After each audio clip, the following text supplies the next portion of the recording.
네, 2교시 시작하도록 하겠습니다. 2강 1교시에서는 정신장애 개념, 그리고 이제 특성과 현황, 이런 부분들을 봤는데, 이어서 2강 2교시 시작하도록 하겠습니다.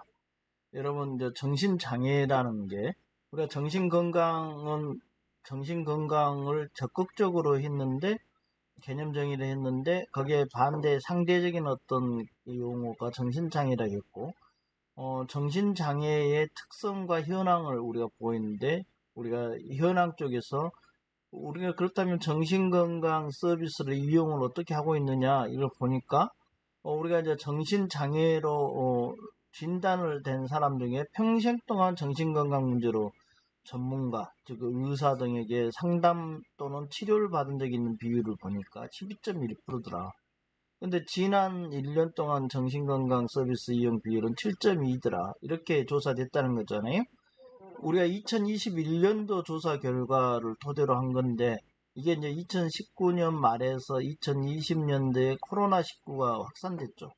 그래서 사회적 거리두기가 강화됐고, 그래서 정신건강 관련 시설도 제한적으로 운영되거나 폐쇄된 적이 있어서 의료 서비스의 접근성이 떨어졌다.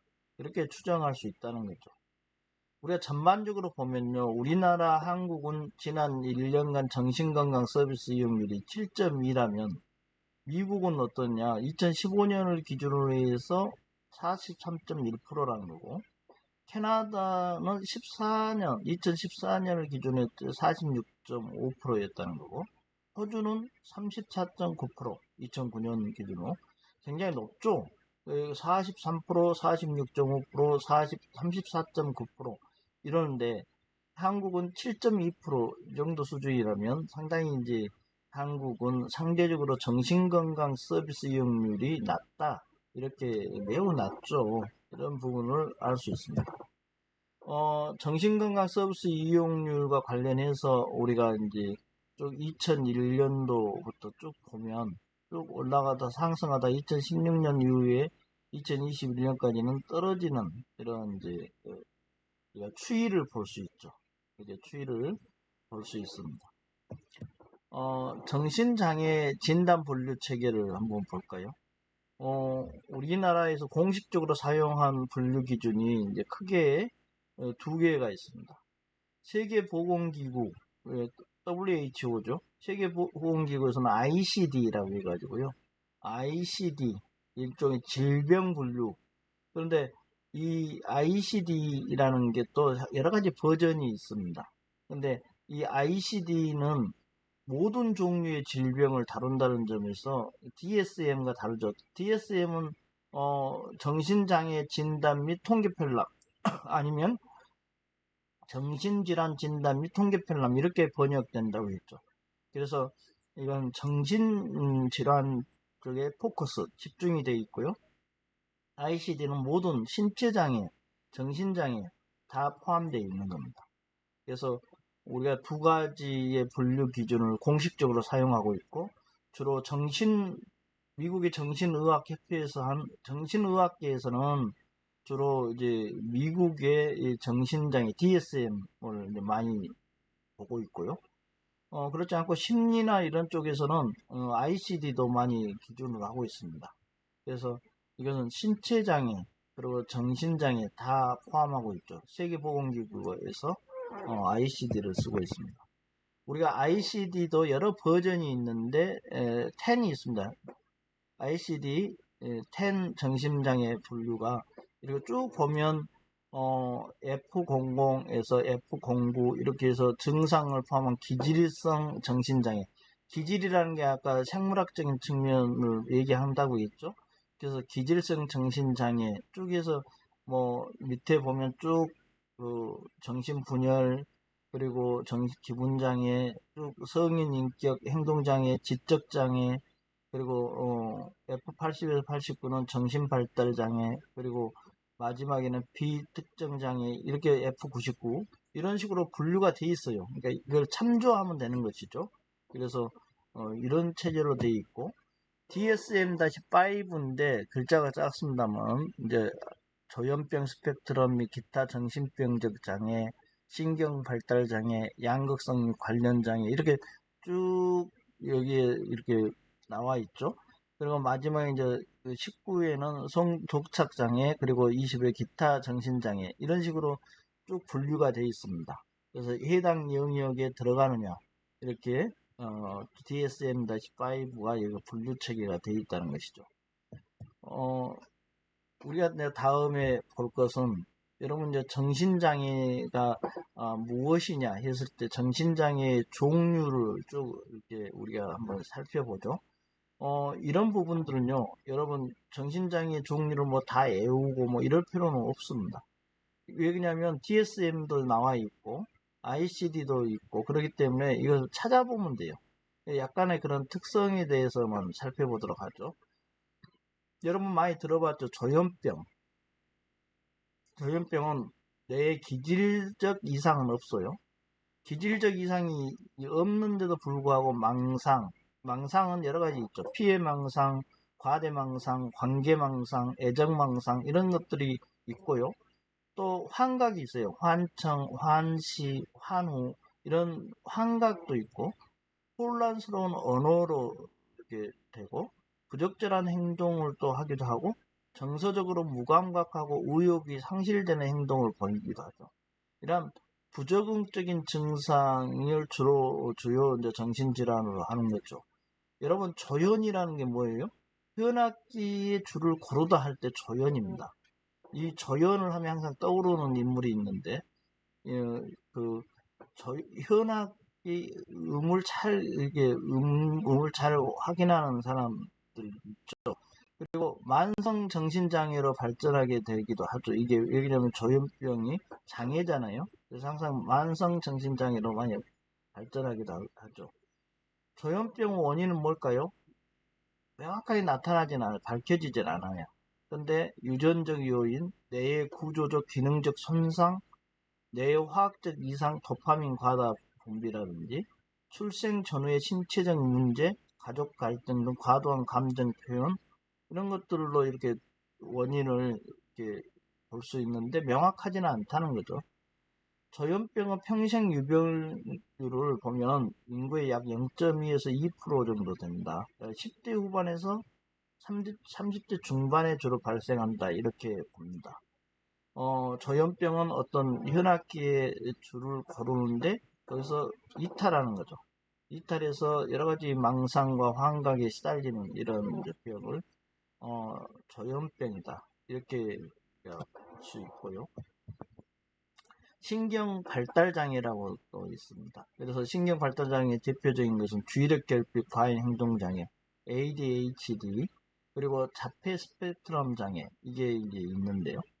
주로 이제 ADHD 이게 주의력 결핍 과잉 행동 장애인데 증상을 보면 증상이 나타나겠죠. 부주의하거나 과잉 행동하거나 충동성으로 쉽게 이제 산만해지고 세부 사항에 주의를 기울이지 못하고 쉽게 잊어버리고 한 가지 활동을 지속적으로 하지 못하는 행동을 보이죠.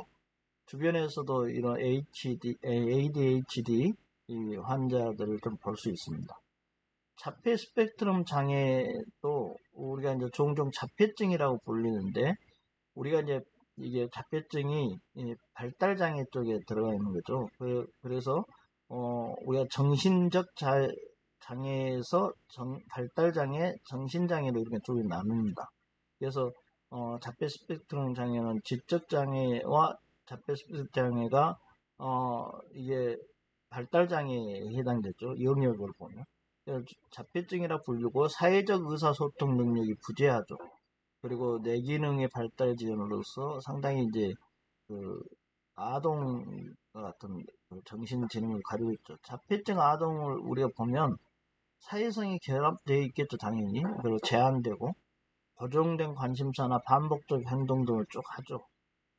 우리가 이러한 신경 발달 장애가 보통 원인이 명확하게 밝혀지지 않는다는 것이 항상 특징이고 일반적으로 유전과 환경적 요인의 상호작용에서 일어난 게 아니냐 이렇게 보고 있습니다.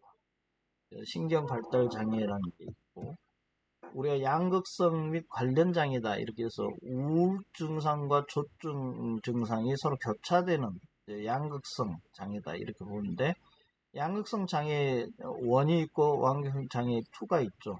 원은 조증과 우울증이 교대로 나타나거나 조증이 반복적으로 나타나는 것이고, 우리가 양극성 장애의 원은 팽창된 자존감, 과대 성향, 수면 욕구의 감소, 말이 많아지고 끊임없이 말하는 것, 산만함, 이런 증상을 보인다는 거죠. 양극성 장애 2는 우울증과 조증의 정도가 심하지 않는 경조증을 이제 그대로 나타내는 건데, 양극성 장애라는 것이 이제 유전적 요인의 영향이 크고, 우울증과 마찬가지로 세로토닌, 도파민 등의 양극성 장애 발병에 큰 영향을 미친다 이렇게 보고 있어요. 이런 부분들은 관련될 때 항상 찾아보는 식으로 여러분들이 익히면 좋겠습니다. 그런가 하면 우울장애가 있죠. 여러분, 우울장애는 상당히 이제 제 주변에도 많이 있고, 주로 자살로 많이 연결됐어요.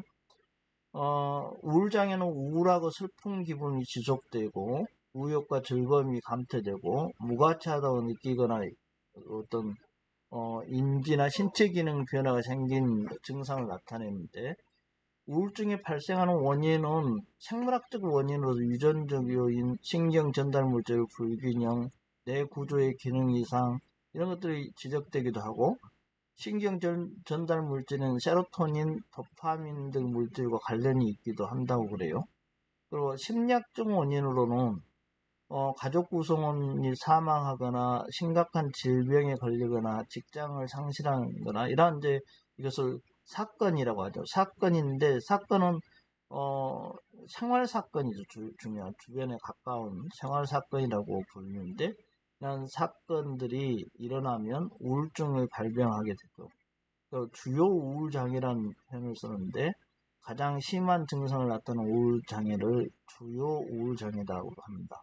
우울장애는 남자보다 보통 여자분들에게 더 많이 흔하게 나타나는 경우가 많고요. 우울증을 이제 반복적으로 경험할수록 우울장애로 걸릴 확률이 높죠. 그러니까 우울한 상태다. 아까도 얘기했지만 그건 병적 상태다.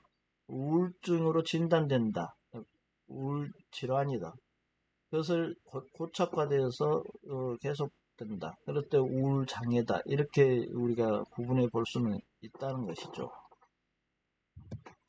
불안장애라는 것이 있습니다. 인간은 존재론적으로 불안을 가지고 있죠. 그럼에도 불구하고 어떤 불안이 위험과 위협에 대해서 심리적 반응인데 정상적 불안도 있죠. 그래서 불안이 있어야지 우리가 어떤 위험을 회피할 수 있거든요. 그러나 병리적 불안, 여기서 말하는 불안은 병리적 불안이고 그것이 불안 장애까지 된 거죠. 병리적 불안으로 심리적 고통을 과도하게 느끼거나 현실적 적응에 심각한 어려움이 있는 경우를 불안 장애라는 거. 그래서 범불안 장애, 공포 장애, 공황 장애 이런 것들이 이제 불안 장애의 하위 유형인데, 우리가 범불안 장애라는 것은 일정한 범위나 활동, 그런 사건이나 기능에 대해서 심각하게 통제 불가능한 정도의 심한 불안이나 걱정을 갖게 되는 장애를 범불안 장애라 하죠. 주요 증상은 과잉 걱정을 한다든지, 불안해하거나 과잉적으로 다양한 주제에 대해서 걱정한다든지, 그리고 스스로 조절할 수 없다고, 이제 없는 경우를 장애까지 되는 거죠. 우리가 부적응적 증상으로는 이제 안절부절 못하는 경우나, 피로감을 느끼거나, 주의 집중을 곤란하게 한다든지, 과민 상태에 빠진다든지, 그리고 근육 긴장이 되고 수면장애, 이런 것들을 쭉 증상으로 나타나겠죠. 이때 불안이 결국 갖고 있는 어떤 증상이라고 해야 되죠. 공포장애도 있어요. 우리가 특정 대상이나 상황에 공포를 느끼게 되는 경우가 있죠. 회피 행동을 한다든지, 그리고 광장 공포를 갖고 있다든지, 사회공포, 동물공포, 특정한 동물보다 조그만 동물을 봐도 공포에 질리는 경우가 있는 거죠. 그리고 폐쇄공포도 있고 고소공포도 있는 겁니다. 불안장애 중에서 공황장애가 있는데요. 이제 이것은 갑자기 엄습하는 강렬한 불안과 공포를 느껴서 죽을 것 같은 불안을 경험하는 거죠. 반복적 공황 발작을 일으키기도 하고요. 이러한 공황 발작은 심장이 빠르고 강하게 뛰고 진땀이 나고 손발이 떨리고 어지럽고 구토가 나고 강력한 공포를 반복적으로 경험하는 것. 이게 이제 불안장애에서 공황장애 현상들이 나타나기도 합니다. 그런가 하면 지금 우리가 정신장애 종류에 대해서 쭉 보고 있는데 강박 및 관련 장애도 있습니다. 우리가 그 강박장애라는 게 자신의 의지와는 상관없어야 되겠죠, 일단은. 그래서 어떤 특정한 생각이나 행동이 계속적으로 반복되는 장애죠. 지속적인 행동이나 생각이 불합리하다는 것을 알고 있어서 그래서 없애려고 하면 그럴수록 더 불안해지고 초조해지는 경우가 많다는 거죠. 강박장애는요, 질서나 규칙, 정확성, 완벽성, 세밀성에 지나치게 집착을 하죠. 그래서 항상 긴장된 모습을 보이는 경우가 많죠. 이 강박장애는 강박사고와 강박행동이 구별하는데, 강박사고는 어떤 생각이나 관념, 이미지가 자신의 의지와는 상관없어야 되겠죠. 계속 떠오르죠. 지워버리려 하면 더 떠오르는 거죠. 불안 증상이 더 심해지는 겁니다. 그런가 하면 강박 행동도 마찬가지죠. 반복 행동을 해서 일정한 수준의 반복 행동을 하고 난 후에야 심적으로 안정감을 되찾는 경우, 이것을 강박 행동이라고 합니다. 이런 것들이 이제 쭉 여러 가지 기존의 요즘 현대 사회에서는 스트레스와 주로 연결되죠. 그래서 이러한 행동들이 나타나게 되고 이런 이제 강박 장애까지 되는 겁니다. 정신장애 종류에 대해서 외상 및 스트레스 장애가 있죠. 이게 이제 많죠. 이런 부분은 천재지변, 그리고 교통사고, 폭행, 강간 등 충격적인 사건이에요. 이러한 사건들이 경험하고 그 일정 기간 동안 불안감을 계속 지속적으로 갖는 장애를 이게 외상 후 스트레스 장애라고 하는데, 그게 세 가지 증후군으로 나타나죠. 그 외상적 사건들이 개인의 생활 속에 침투해서 자주 그 사건들을 경험하게 되는 침습적 증상이 나타나죠. 사건에 대한 기억이 자꾸 떠오르는 거죠. 그래서 꿈에 또 사건이 자주 나타나는 것들을 외상 후 스트레스 장애다. 불쾌한 기억과 감정을 차단하기 위해 나타나는 회피나 무감각 증상도 외상을 생각하게 하는 장소나 사람을 피하는 것, 이것들도 이제 관련된 장애라는 거죠. 그리고 심한 외상으로 항상 위험에 처한 것들은 조마조마하고 경계를 하게 되는 지나친 각성 증상이 있다는 거죠. 우리가 집중하기 어렵고 자주 놀라는 경우가 많고 이런 경우에 관련 장애다, 이렇게 보는 것이죠. 우리 해리성 장애가 있습니다. 해리성 장애는 이제 환경의 심한 자극을 계기로 해서 기억 상실, 인격의 변화가 생기는 기도 하죠. 이게 평소와 다른 이제 의식과 기억, 자기 정체감, 환경 지각 등이 급격하게 변화하는 장애를 해리성 장애라고 합니다.